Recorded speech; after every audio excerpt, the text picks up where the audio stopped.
right, so I'll call the meeting to order. Before we get started, let's introduce everyone on this meeting.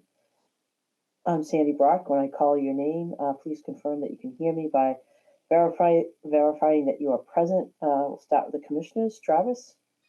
I'm here. Thank you. Jonathan? I'm also here. Emily?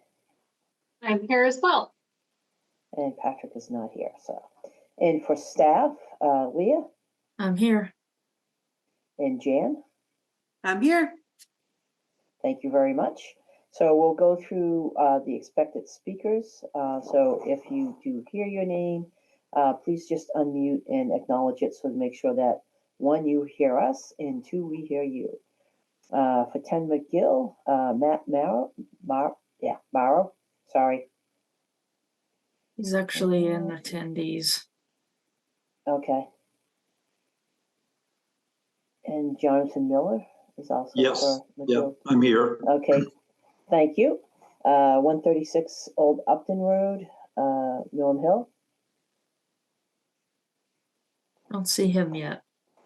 Okay. And John Lloyd is another potential speaker, and Bonnie Poland. Nope. Okay, so they're not here yet. Fisherville Pond Transmission, Olivia Shaw. I'm here. Thank you. And for Abby Woods, Abby Rad or Leslie Wilson. Nope. Okay, not Not here yet. yet. Okay, all right. So this open meeting of the Conservation Commission is being conducted remotely via Zoom pursuant to Governor Baker's March 12th, 2020 order, as most recently extended on March 29th, 2023. Access information for the public has been provided on the town website.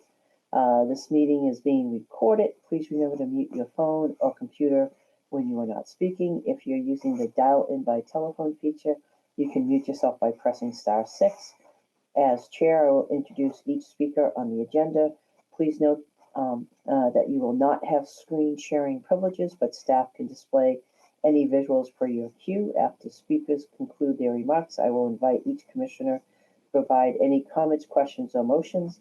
After commissioners have spoken, I will allow public comments to be spoken by participants. Participants must use the raised hand feature by clicking on the hand icon at the bottom right of the Zoom menu bar to indicate they would like to speak. If you are using the dial-in by telephone feature, please press *9 to raise your hand and *6 to unmute when you are called on. Participants who raise their hand will be recognized one at a time and will be promoted to speak.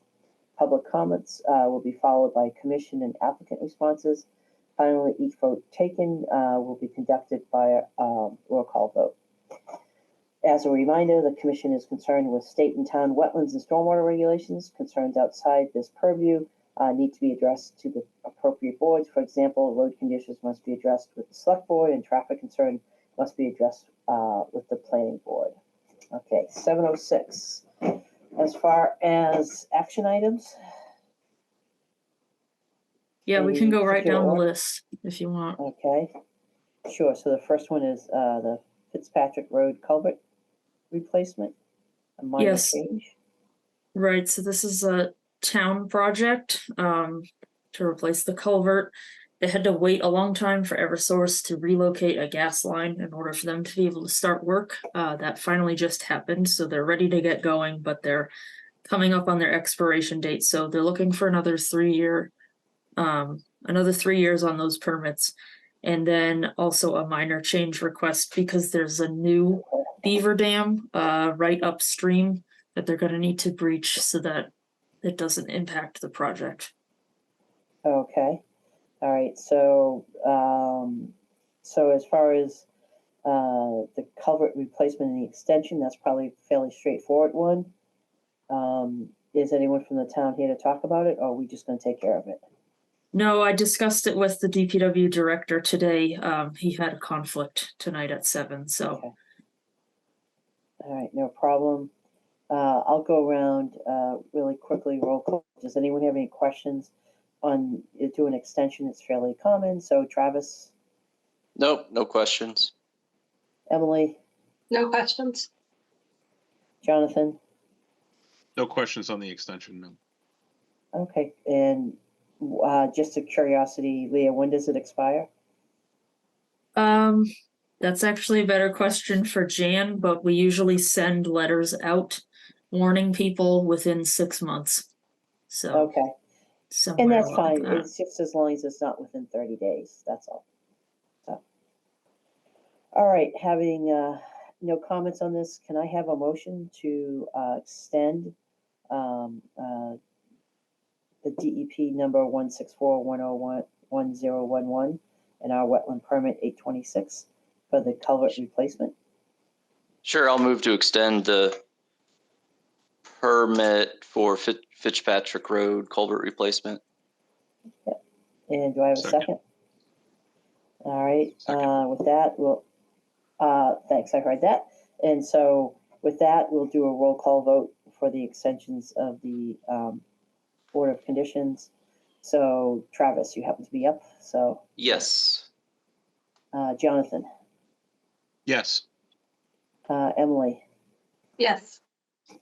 Okay, and then the second part is, what is the minor change? Is it just the beaver dam and the fact they have to remove that? Correct. Okay. I'll quickly go around. Does anyone have any questions about the beaver dam? Travis? Are we going to create another cider mill pond situation, Leah? Or is it a smaller waterway? It would be it's Cronin Brook. I So think that's pretty small. it's not, yeah. Okay. Yeah, no other questions then. Great, thank you. Emily No questions. and Jonathan? are they going to put a beaver deceiver in and regulate and it's gonna stay, or are they completely removing the beaver dam? Like, what's the cadence, like, what's the description, or is that not determined yet? There's no It's a- talk of a deceiver right now. So when they originally permitted this project, there were a couple of dams nearby, but they were inactive, so they didn't talk about beavers when they were before us originally. But there's a new dam that's currently active just upstream, so they're looking to breach that. He did say that if they have to also trap, they will. But if breaching solves it, then they would stop there. They didn't talk about a deceiver. Okay, and they would have to come back if the beavers come back, or correct? So all we're doing is saying the minor change is to take the dam out, but if something happens, they'll be back again, correct? I mean, within the time frame of the project, if you wanted to specify that they can Right, yeah. only yeah. breach once, then yeah, they would have to come back. If it's something that can be managed throughout the life of the project, it depends how we word it, I guess. Okay, all right, and I guess that, and I guess I'm pretty flexible whether they, whether they breach it and then trap, or whether they breach it, it doesn't work. They put a, beaver deceiver in it. I don't have a problem to give them flexibility. I mean, does anyone else have any other comments or suggestions as far as how we word it? Travis? No. Okay. Jonathan? Not really a question. I'm wondering if it's typical, if we have a typical process that we have as part of ours, or if they do as part of their projects, in a typical DPW that says they breach it and then here's the steps of that. They breach it, the beavers rebuild the dam, and then, they breach it again. Is it a constant thing, or do they have to then go through another process? Like, is it one step and we have no dealings with it after that? Is it DP or somebody else that has to deal with that? Or I guess I don't want to go outside of my our look, Right. but if it's affected, I don't want to start in motion a process or I just would want to follow the typical, if there was a typical, and I just didn't, that's where I'm unaware of, if there's a typical process, how far upstream is it? You know, is there a typical that we've seen in town before with DPW projects? Because I'm sure we'd probably run into something like this, so. I don't know of a typical process, Leah. I think I guess one of the things is just having a trigger that they inform us, if they breach it, for them to let us know if it was successful or not, and then, just somehow be able to kind of follow it. Beavers are territorial. They like to live someplace and build their dams. So, and then it's, just that, if they do decide to if it's rebuilt and they decide to put a beaver deceiver in, then maybe, Leah, all we can do is say that we should be notified if that happens. And then if any other further work is needed on a dam that returns again, they need to come back and we should have a more in-depth discussion at that point. Okay. All right. No other questions for me. That makes sense. All right. I think that should work. It gives them some flexibility, but it doesn't leave it open-ended. So do I have a motion to accept the minor change with the language we just indicated for that minor change? I'll move to request a minor change for the Fitzpatrick Road culvert replacement as discussed. Second. Second. Yeah. Okay, we have a competition beat me here. to it. Emily won. So we have a motion and a second. We'll do a roll call vote. Emily, since you won, you get to go first.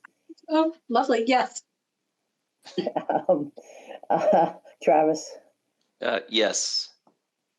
I am also a yes, and Jonathan gets to go last. Yes. So that's the motion carries. So it is 7:15 by my clock. So we'll start the first public hearing. Okay. Pursuant to the Grafton Wetlands Protection Bylaw, the Grafton Conservation Commission will hold a public hearing to act upon a request for determination of applicability to relocate the no disturb signage at 10 McGill Drive in Grafton. Who's here to speak to that? Good evening, Madam Chair. My name is Matt Morrow. I am from Morrow Environmental Consulting of Leominster. And my client, Jonathan Miller, is also present this evening. I am here to represent 10 McGill Drive. All right, you have the floor. Thank you very much, Madam Chair. Much appreciated. So essentially, my clients have a condition in their order of conditions to post conservation signs at the 25-foot no touch line. Unfortunately, because of what I found out later was a failed replication attempt, they weren't sure where that would be. So in talking to Leah, I went out, I delineated the wetland area by vegetation, soils, and hydrology. Had Leah come out and inspect the line with me, file the report, file the determination. My client simply want to put the signs where they belong at the 25-foot line. And it was recommended that we file the determination under your bylaw in order to formalize that. All right. Thank you. Anything else to add? No, other than I was able to confirm the fact that there was a attempted replication out there that did fail. And I understand Okay. talking to Leah that you guys are addressing that in another spot on the Yeah, subdivision. correct. There's been a lot of discussion on that. So Leah, any comments, recommendations? Just it's bylaw only, and yeah, he covered everything else. I just recommend issuing a negative determination, and I don't have any conditions unless you guys do. And this is really just to document what's going on, which is great. So I'll do roll call around the commissioners just to see if anyone else have any questions or comments. Emily, any questions? No questions. Thank you. Travis, No. Oh, I'm recusing myself. That's right. This is Highfield. Yep, okay, Also, no questions. great. Okay, Jonathan, any questions? Nope, nothing from me. All right, I also have no questions. Can I have a motion to issue Hold 1 a second. negative?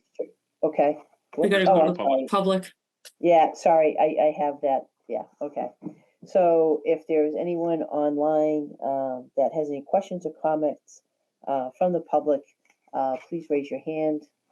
We're gonna go through a process of voting next, but I am just kind of continuing to talk to see if Jan sees anyone online that has any comments or questions regarding 10 McGill Drive.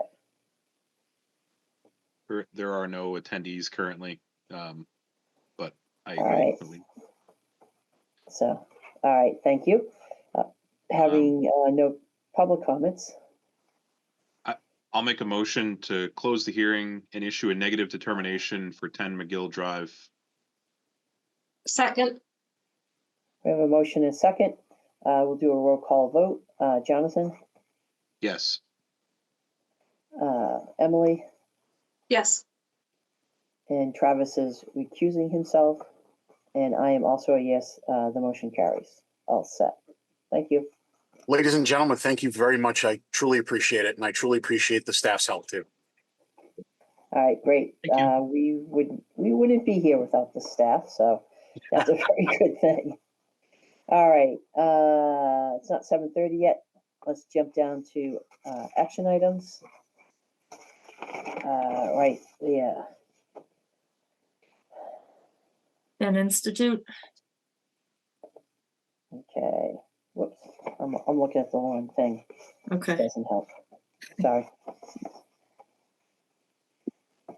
Yes, so looking for a request for certificate of compliance for 10 Institute Road.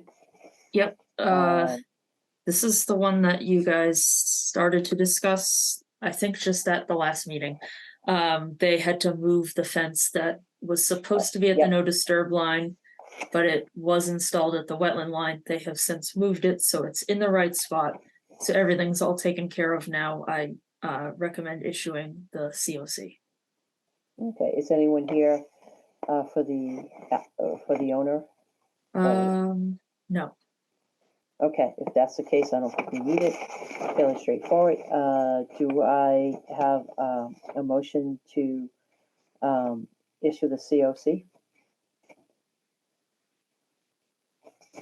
I'll move to issue the certificate of compliance for 10 Institute Road. I have motion. Do I have second? Second, Okay, roll call vote. Travis, Yes. Leah.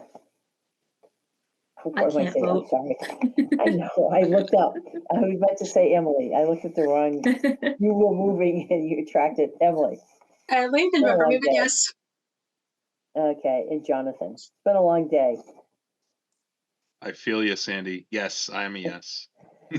And I am also a yes. That means the motion carries, and Leah's very happy that she's not voting, but it is what it is. Okay, it is 7:21, so we still have time before our next public hearing.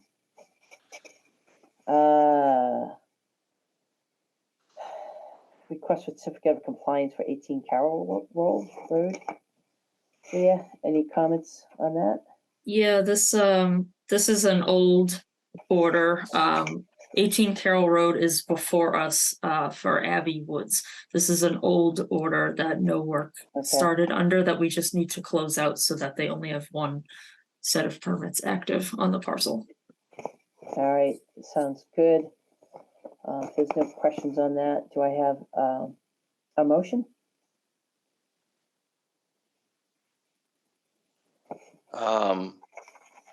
I'll move to close out the certificate of compliance for 18 Carroll Road.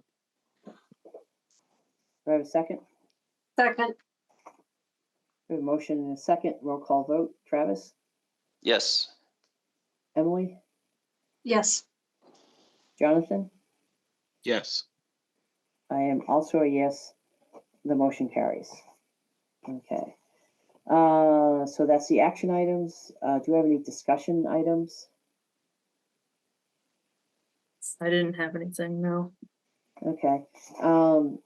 Do we have time to do any of the continuances, or is that would go beyond the 7:30? There's a chance that New England Power Company fits because we talked through a ton of it last time. Okay. All right. Let's try to see if we can get that in there.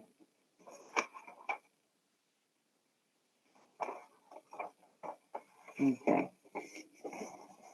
All right. Pursuant to the Massachusetts Wetlands Protection Act, the Grafton Wetlands Protection Bylaw, Grafton Conservation Commission will hold a public hearing to act upon a notice of intent and application for Grafton Wetlands Bylaw permit for the replacement of overhead transmission line structures between Pleasant Street and Providence Road. And who is here to discuss this? That is me, Olivia Shaw. Do you have anything to add? I know that last time we kind of went through everything, but do you have any questions up front or anything else to add? Otherwise, we'll get right into the discussion. Yeah, I had a couple of updates that I conveyed to Leah that I just want to convey to the rest of the commission. So we looked into the hydric soil question about where to obtain hydric soils for backfilling when we remove the structures. And it turns out, I don't know, Leah, if you're able to share your screen and show the photo, but I did speak with the team. And essentially what's going to happen is all of the soil that's excavated as part of the structure removals in wetlands is going to be just put right back in the same spot. And because the steel lattice structures take up so little volume, we won't need to use any additional soil taken from an upland portion of the site.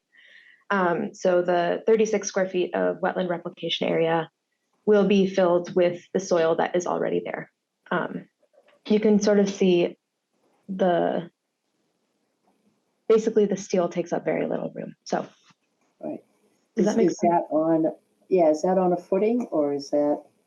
no, so well, I believe there are concrete foundations farther underground that will not be removed. Okay, gotcha. Yep. All right. So yeah, these actually go down, penetrate, and then you probably have, could be a bunch of different structural elements down below. Okay, that's fine. Those are not being removed. Okay. All right. Anything else? There was the question about the filling potholes in the gravel access road. I don't know if I needed to do any more clarifying on that question, but I did confirm that if we were to go forward with filling potholes as proposed, we would not widen the road or raise the grade at all. It would just be replacing the gravel that was there originally. So we're hoping that can be considered maintenance. Yeah, that, that to me fits what I would consider as maintenance. You're restoring it. You're not changing it. You're not raising it. You're not lowering it. You're just restoring it to what it was X number of years ago. Anything else, or is that that's it? That's it for me. Thank you. All right, Leah. What other things do we need to discuss? I think we went through most everything. We still have to do the waivers, correct? We voted on those last time, so those have already been granted. You Alright. can ignore my note underneath needing a DEP number. The number came in at the end of the day today. And DEP's comments were just to have the temporary BVW impacts as well as temporary and permanent riverfront impacts quantified on the NOI form. So I would suggest that we just do a prior to commencement of work, a revised Have of it that. submitted. Yeah, of that page be submitted because I believe you're well under the 10% or 5,000 square feet for riverfront. So we just need it documented. Okay. Other than that, I can run through my suggested findings, the waivers we granted, and special conditions when you're ready. Let me quickly go around to the commissioners, see if anyone else has any outstanding questions on what we've already discussed, and then we can get back to you, Leah. So, Emily, any other questions? No questions, thank you. Travis? Nope, no questions. Jonathan? No questions. Great, thank you. I also have no questions. So Leah, if you want to go through your findings and then special conditions? Sure. Do you just want to throw it to the public while I then ramble on? I think that would be a great idea. If anyone from the public is online, please raise your hand and we will call on you as Leo goes through some findings and conditions. And Jan, let me know if anyone happens to be on and is actually raising your hand. So thank you. Go ahead, Leah.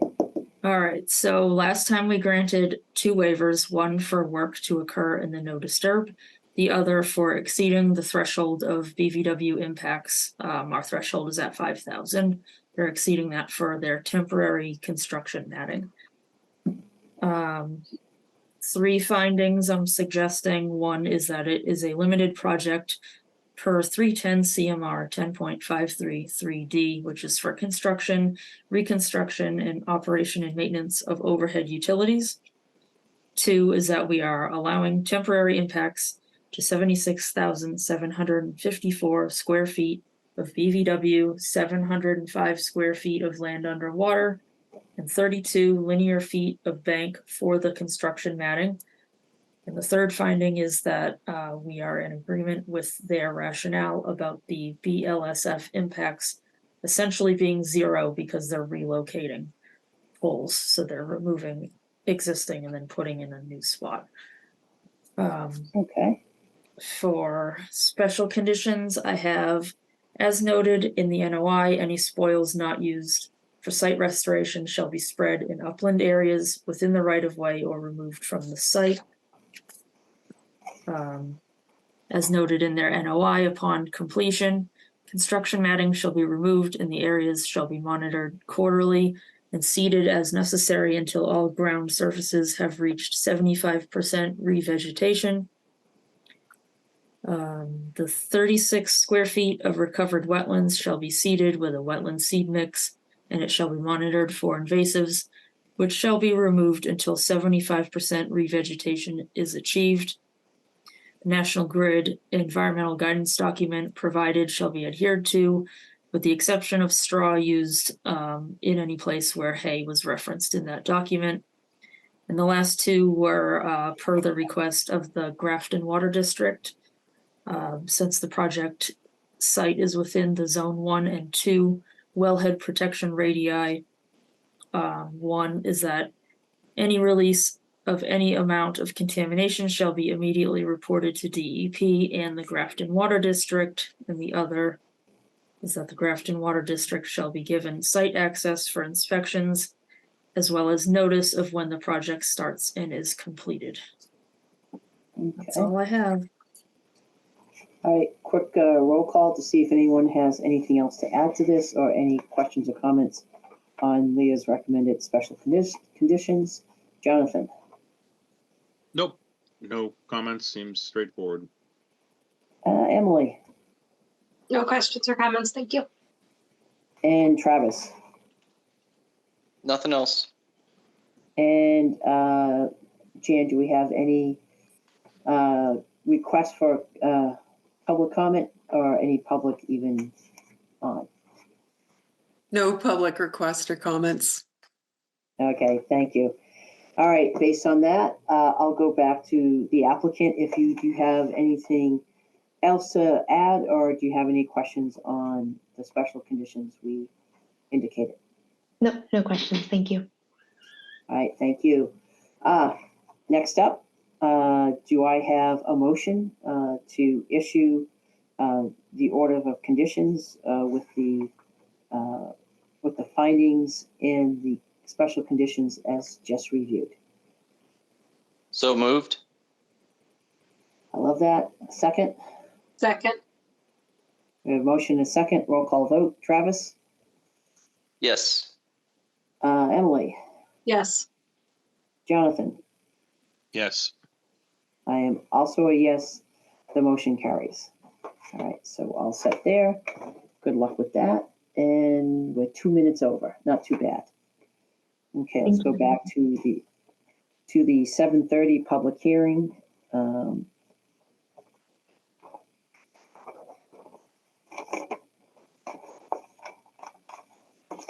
All right, pursuant to the Massachusetts Wetlands Protection Act, the Grafton Wetlands Protection Bylaw, Conservation Commission will hold public hearing to act upon a notice of intent application for Grafton Wetlands Bylaw permit for the construction of a single-family house at 136 Old Upton Road. Who's here to speak to that?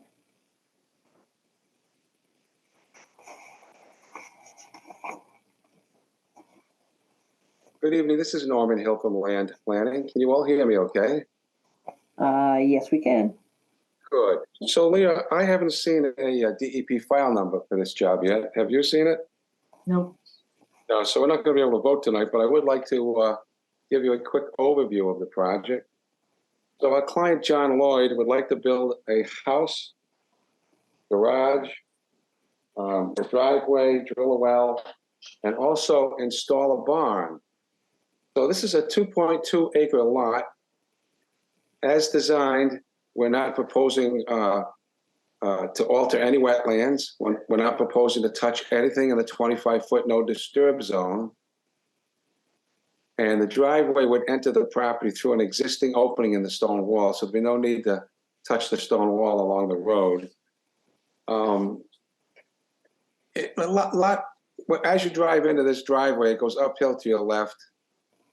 So the house and the garage and the septic. I've done official perk tests here. The Board of Health has witnessed and approved the soil test, and the Board of Health has approved the septic design plan. So I'd like to talk a little bit about the barn, which is to the right of the driveway. That proposed barn, you'd like to have horses over there. And there's a little, I don't know if it's an old road that goes out back. So he owns these 2.2 acres here. He owns another 5 acres out back. Just like to be able to ride his horse. There is an existing wetland crossing in that. See, I don't know if you see all the way to the right, there's a stone wall on either side of that old farm cart path. I don't know if it's an old road or not, but he'd like to be able to ride his horses up and back.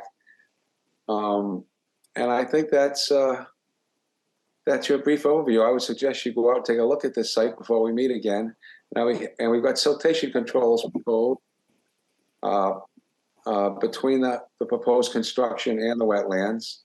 It's labeled it as a limit of disturbance and sediment barrier. And we've got a stockpile area outside the 100-foot buffer. So I'd be happy to answer any questions you may have.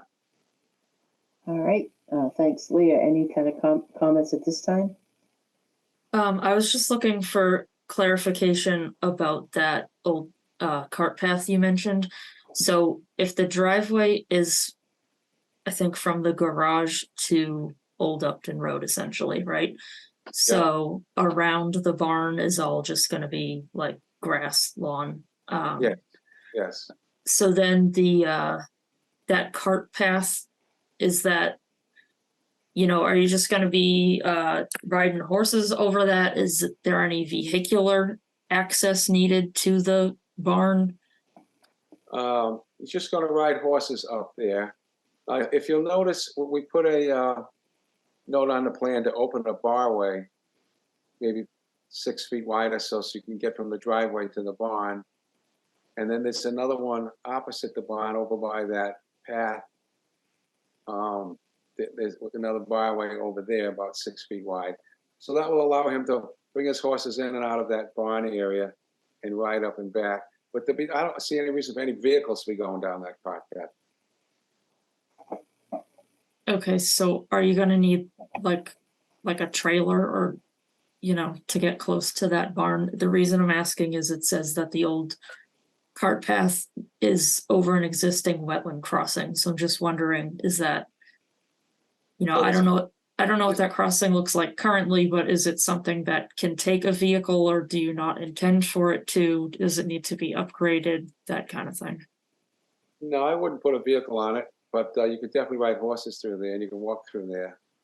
It's been a while since I've walked there, but you can walk right in. It's pretty clear. And then once you get across, it all opens up into an open field.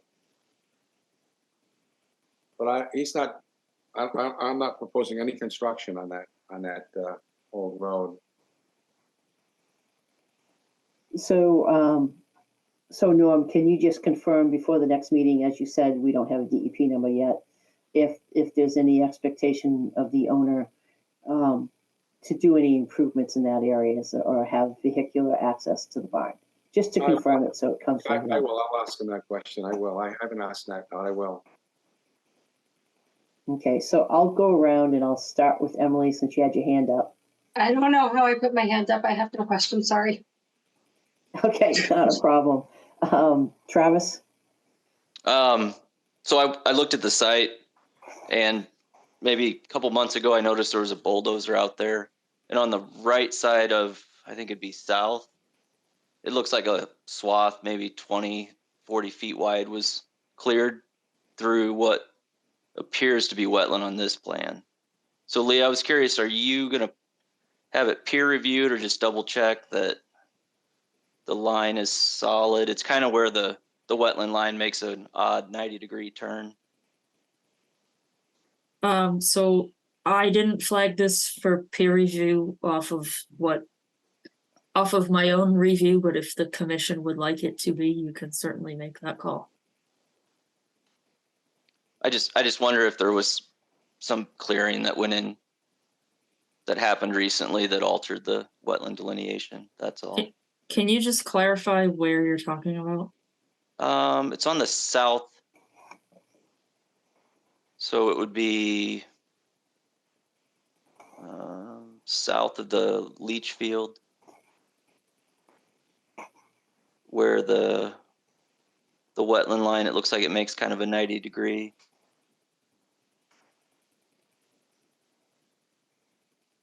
So And when this plan is showing, I was going to say, when I went out to do the soil testing, I noticed an area had been cut down. I believe it was mostly bamboo.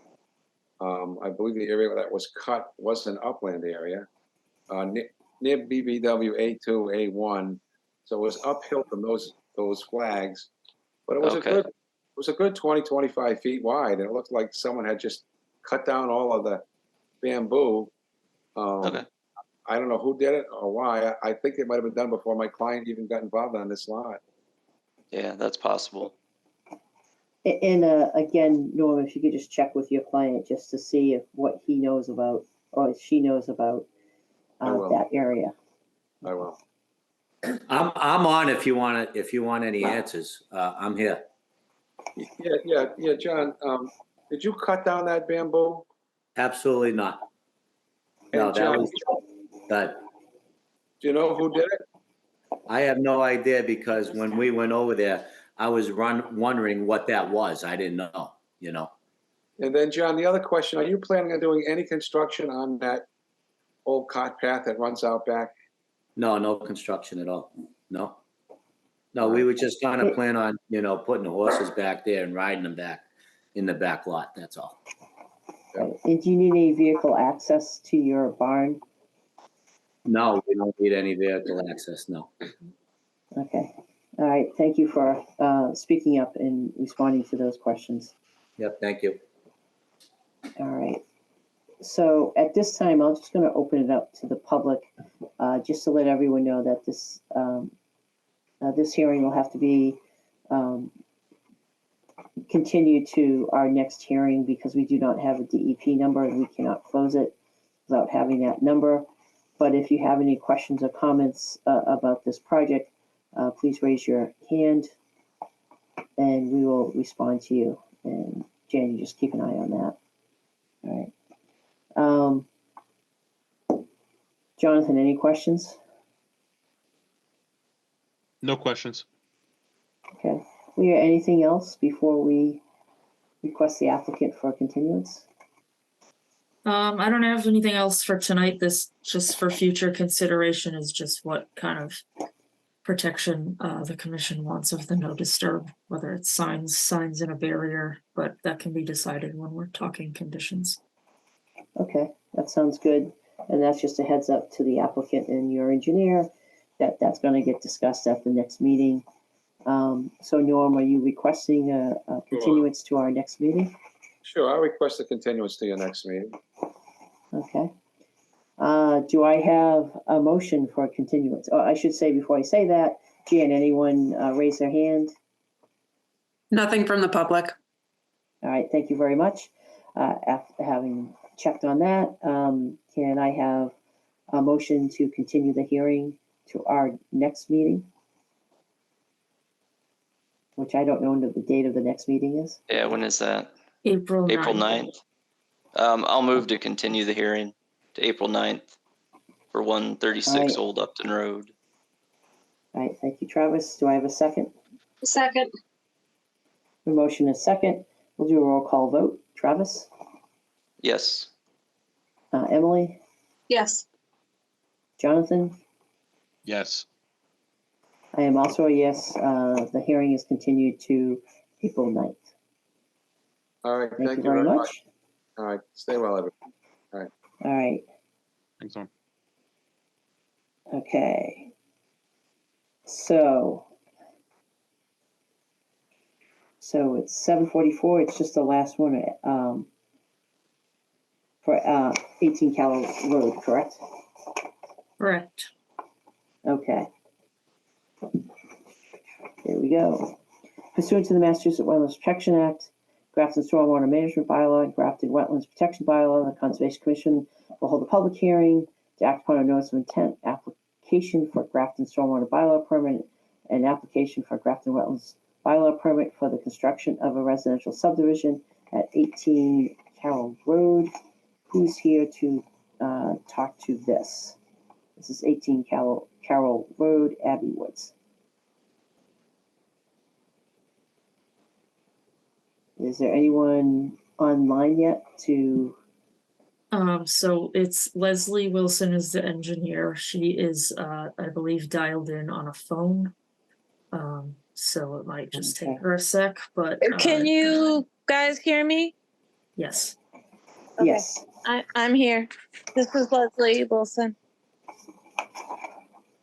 All right, Leah, why don't you just refresh our memory on the items that we were looking to have discussed? So I believe Leslie intends to give a brief presentation of the project because we still haven't had one. And while Okay. this is a plan we saw in the past, we have some new commissioners who weren't here for that. So we do need a presentation, and then we need to talk through their compliance with our updated stormwater bylaw. And that's all that's on my list. Okay, so Leslie, can you give us an update in a short presentation? Do you have the plans pulled up?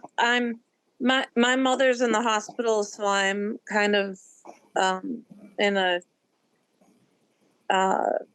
yes, thank you very much. So I believe that we have done an as-built of what was out there. I know that the detention basin is smaller than it needed to be.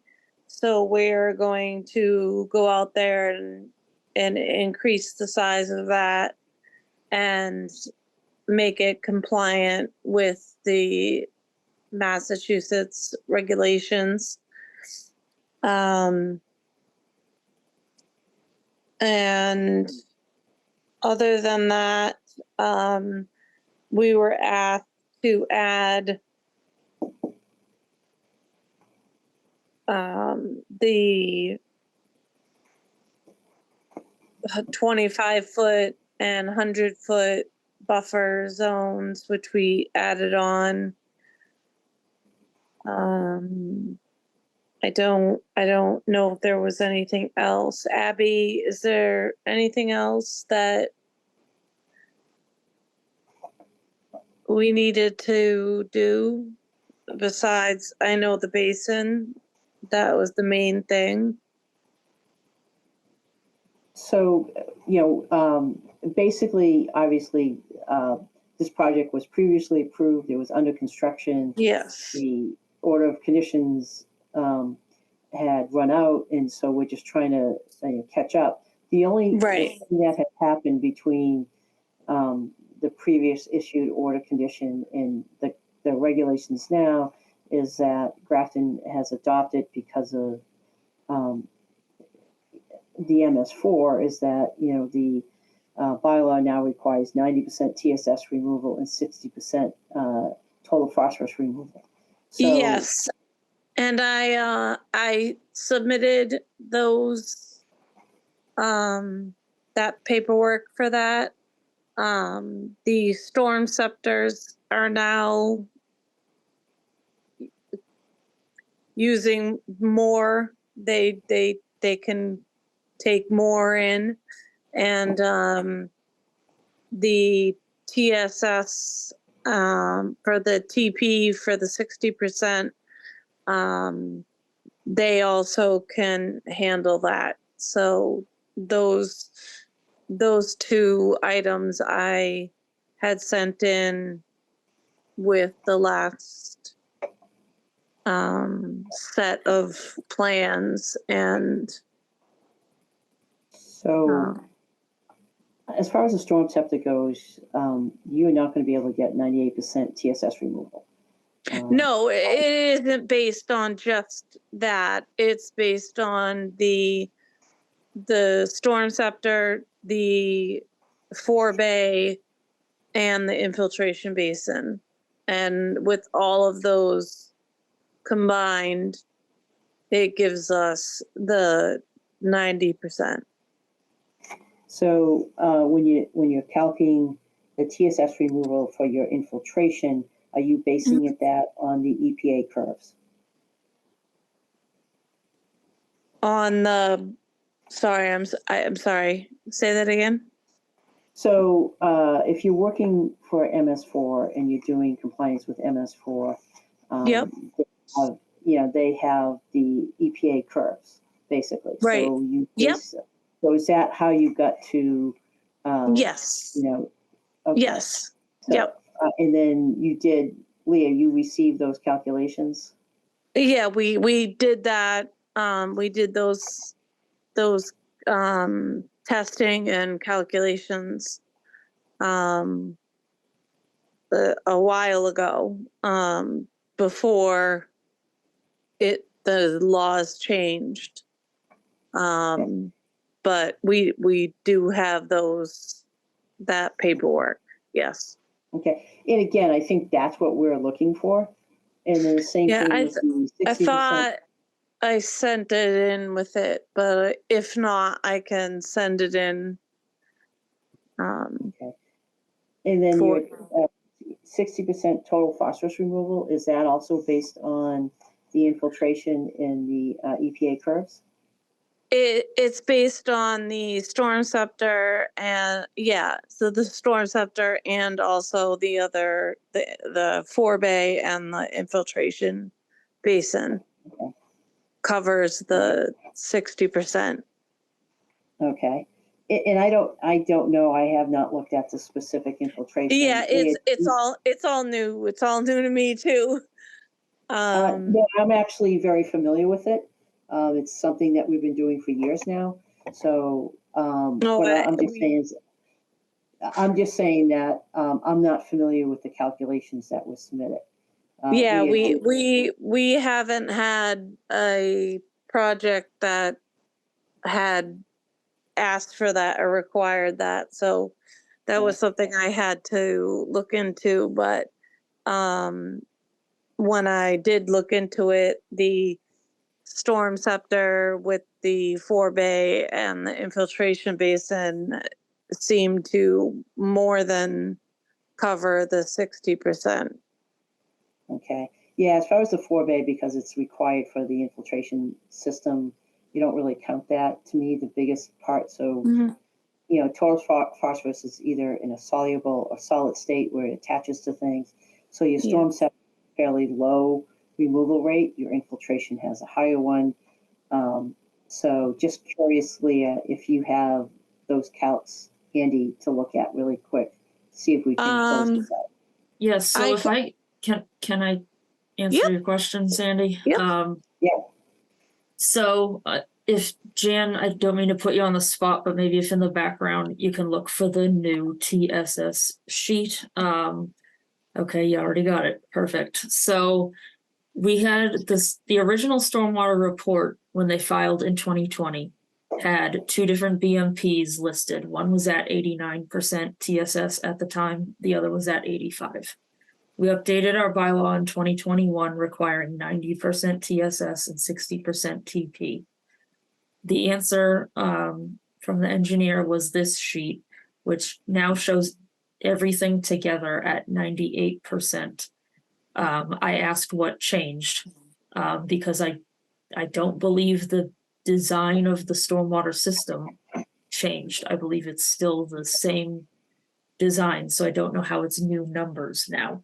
And she said that it's due to changes to the product from the manufacturer. And I just defer to you, Sandy, or if you want it to go to Graves, because I don't know whether that's true or not.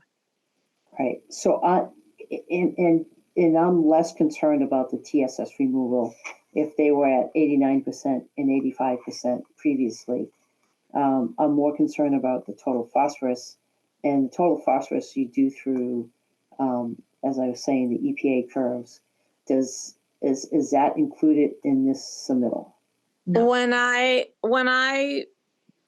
looked into that, because that was new to me, the storm scepters said that they removed 60% the TP, the phosphorus removal, and we have that. So I included that in our paperwork. So it's physically impossible for it to move 60%. That's what their website said. Okay, it can't happen. It's just the way phosphorus is in runoff. The soluble part, you need something else. You have an infiltration basin. So yes, there's only I don't know how the percentages off the top of my head, but typically in phosphorus, if you're looking at phosphorus, the actual soluble portion of the phosphorus is probably anywhere 50 to 55% of the total load of the phosphorus. So you can't take that out from a storm scepter because it works on removing the total suspended solids. And by removing the solids, you remove a portion of the phosphorus that are attached to solids, but it's less than 50%. So typically what you have to do is you either have to do a filter system. There are different proprietary systems out there, but you have an infiltration basin. The best way to remove phosphorus is an infiltration basin.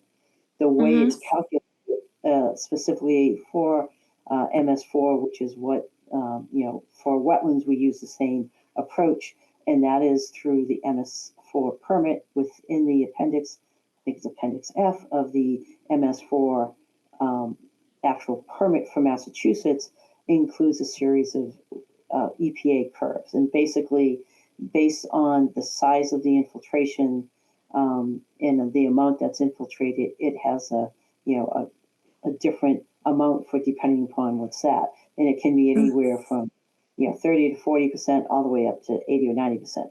It is based on the size, the infiltration rate, but it's a simple curve that you basically look at your flows and your areas, and then you can come up with what it is. So to say that you're getting a 60% TSS, we need, 60% of phosphorus removal, we need that backup. And then you probably should look at, this TSS removal sheet, because one, proprietary treatments under DEP, you can't just use what's off their website. There's a whole process. Technically, DEP doesn't accept the 85%. Deep sump catch basins, yes, 25%. Proprietary treatment system, I'd have to look at the individual ones and what they're accepting. Sediment forebay is a requirement for the infiltration basin, so you don't get that 25%, but your infiltration basin, you can get TSS removal for that. So I'm less worried about your TSS, that you're going to be failing, okay? The 98% doesn't happen, I can tell you that. And then as far as the phosphorus removal, with your infiltration basins, you could potentially meet that. I don't know. the discussion that we had last week was that, we understand the process of this happened. And if you had, a treatment train like this, and if you were at 85 and 89%, you're very close to the 90%. And then we would have a discussion within the commission. The part that's Okay. not so close that we don't have is the total phosphorus removal. So Okay. that's something that we're missing. So Oh, I would okay. just suggest that it's pretty straightforward that you look at the MS4 permit for the state of Massachusetts. And within, I believe it's Appendix F, you'll be able to basically get the correct curve. There's one for infiltration trenches. There's one for infiltration basins. You should be able to take that, and then you should be able to look at that and be able to say, hey, right now, based on the infrastructure that we have, this is we're at. I'll make up a number. We're at 42 or we're at 62%. Then that gives us a basis for us to have a discussion about. Okay. That's really what we're trying to get to. Is that we Okay. had this change in the middle, and we're looking Okay. for the data to back it up. Yeah, So, this is the first time that I've had that come up in a okay. a site. So this is new to me. So thank you very much for the information, and I will definitely look into that and get the answers for you. Okay, and then so Leah, this was kind of the only outstanding comments, right? Correct. All right, so this is really what's, we're, we don't want to hold up things, but we want to get the information to make sure Right. that we're meeting the regulations. So that's what we're looking for. So if Okay. you can submit that, then we'd be in good shape. Okay, So, I'll do that as soon as possible. all right, appreciate that. Sorry that you're not in the best place to be responding to this and being It's on okay. public It's hearing. okay. It's okay. It's not a So- problem. We will. I'm just, all right, I appreciate that. What I'm going to do is go around to the rest of the commissioners to see if they Okay. have any other questions or comments. And Okay. then at this time, I would also like to put it out for the public. If anyone on the meeting here, if you have any comments or questions about this, please raise your hand and we'll respond to them. So for the commissioners, Emily, do you have any questions or comments? No questions, thank you. Travis, do you have any questions or comments? No. And then Jonathan, any questions or comments? I do not. Okay, so we have a fairly narrow kind of scope that we're looking for. So once we get that, we'll be able to move on this. Okay, that's and- wonderful. Well, Okay, and then, so so I we just just want to have check that one item to Right. complete, and then we'll be good to go. Well, we're trying to get that information so we can make a decision. And Yeah, yeah. That's what we really need to do. And if you could Okay. submit the backup of what Yep. you're submitting and not just, a quick form, but Jan, anyone from the public? Nothing from the public. All right, great. All right. Thank you, Leslie, but also to you and the applicant, would you like to have a continuance to our next hearing? Yes, we would like to be on the next hearing, so we can figure And- that out and then Yep. give it to you and be on the next hearing. Yes, please. Okay, and the next hearing is April 9th. So having, have a request for the continuance, do I have a motion to continue the hearing to April 9th?